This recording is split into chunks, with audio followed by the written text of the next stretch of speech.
This is part 3 in Lombard's 5-part online video series.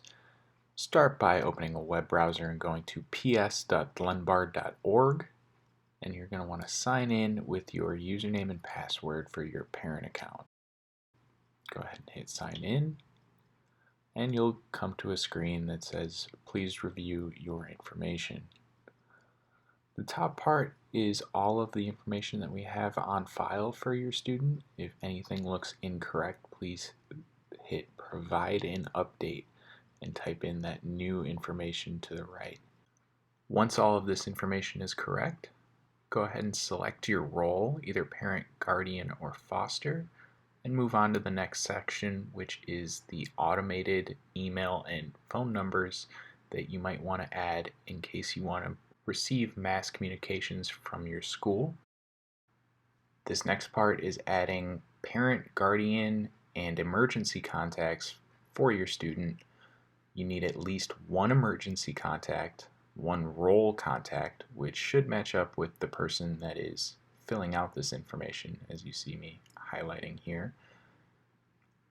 And then you need at least 3 contacts total. If you don't have at least 3 contacts, you will get an error at the end. You see me adding phone numbers here. You can add as many phone numbers and email addresses as you like. Just make sure you select the kind right next to it.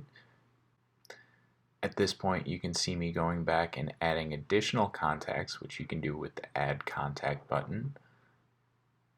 Like I said, you need at least one emergency contact and 3 contacts total, so I'm going to need to add 2 more to avoid an error message. It's very important that you select the type in the top right corner.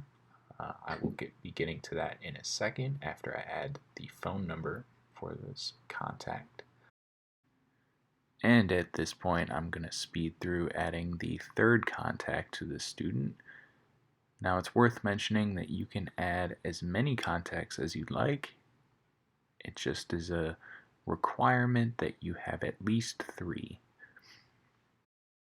The next step will be selecting the household education. It is required. You can see that I almost scrolled past it. Choose from the drop-down.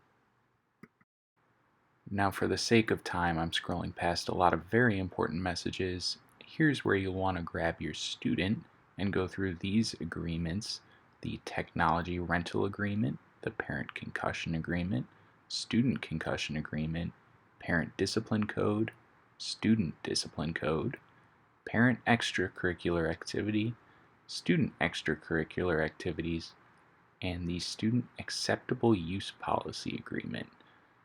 Those are very important to do with your student and to read over carefully. At this point, you can see that we've finished Rick, and we're going to move on to Brendan and do the same process for him. I'll be speeding through Brendan's information rather quickly, but again, you'll want to verify the essential demographics at the top. Add 3 contacts for Brendan, 1 emergency contact, the role contact, and at least 3 contacts total. Again, you can exceed 3 contacts, you can have multiple emergency contacts. It's pretty flexible, but those are the requirements. You can add as many phone numbers and email addresses for each contact as you'd like.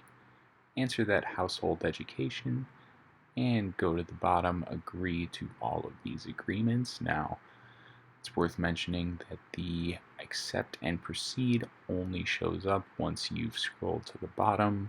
Make sure you take time to read over each of these agreements. I am just scrolling through to show how to get to the end. And now that we see both of our students' names in the green box, we're ready to move on to the athletic portion.